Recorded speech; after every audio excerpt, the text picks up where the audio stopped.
Hey, what's up, Salt Strong family? This is Pat Ogletree, and in this video, I want to give you a couple of tips that's going to save you a little bit of frustration and maybe some money down the road. And it comes to protecting your rods whenever they're in transit. Now, what I mean by in transit is it could be in the back of your truck, or it could be in your vehicle, or even in your boat when you're actually out there on your way to the water. And a lot of times what happens is we're going to pre-rig our rods before we actually get to the water, and that's the smart thing to do because it saves us time. We want to get out there and fishing. But the problem with that is if we're not securing our weights properly, you could do some damage to your rods unknowingly.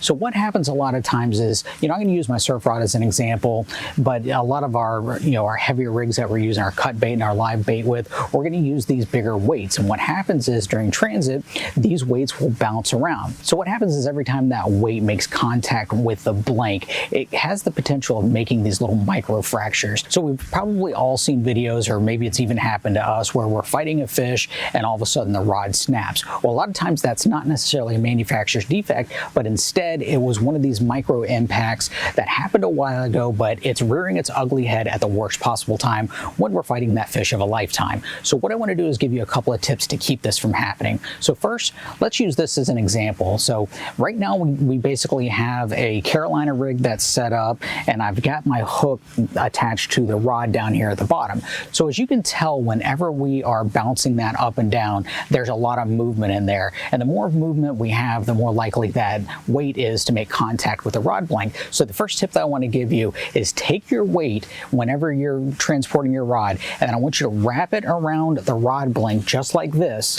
And sometimes it takes more than one wrap, but this particular setup, one wrap will do. And now, as you can tell, that this weight doesn't move nearly as much. So what's going to happen is it's going to keep that weight away from that rod blank. So the second tip that I want to give you is use one of these. Now, kayak fishermen will recognize this as a rod float, but what it can do is it can help protect your rod in these situations where we're carrying these lead weights. There's two different ways that you can set these up. First is you can actually put them on the rod as designed, and all you got to do is these are actually held on. These little black strips right there are just little Velcro strips that peel right off, and then you have two of them, one on the top and the bottom, and then there's a slit that opens up. So what you can do is you can just put the rod float on the rod like this, and then take your Velcro straps and then keep them in place just like this.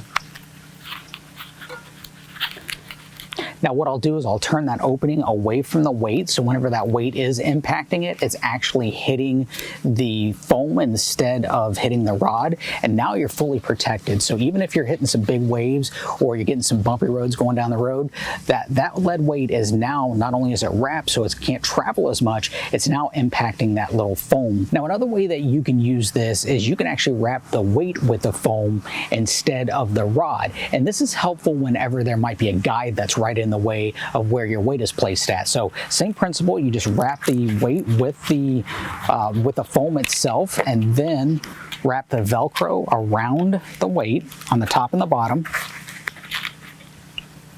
just like that, and now your weight is being protected by the foam. So if it does hit the rod, now the foam's hitting the rod and not the weight, and that way you're protected that way too.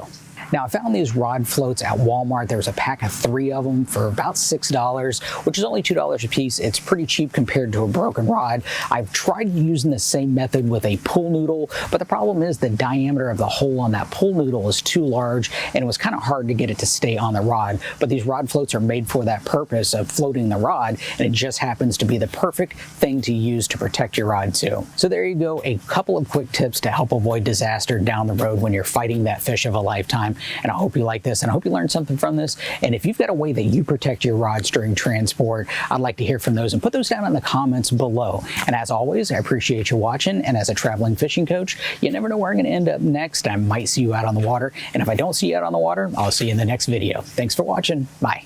And for more tips like this, along with thousands of other videos that will help you become a better inshore angler, be sure to go to saltstrong.com/fishing tips. And if you're new to Salt Strong, just know that we are the best online fishing club in America, where we guarantee that you'll catch more fish in less time, and we do this through premium education and our new app called Smart Fishing Spots. This app will actually show you where and when to fish, along with so much more. And our insiders get a huge discount on all the tackle that they need to become a successful inshore fisherman. And they make friends fast, or it's free. For more information, go to saltstrong.com, and until then, we hope to see you in the insider community soon.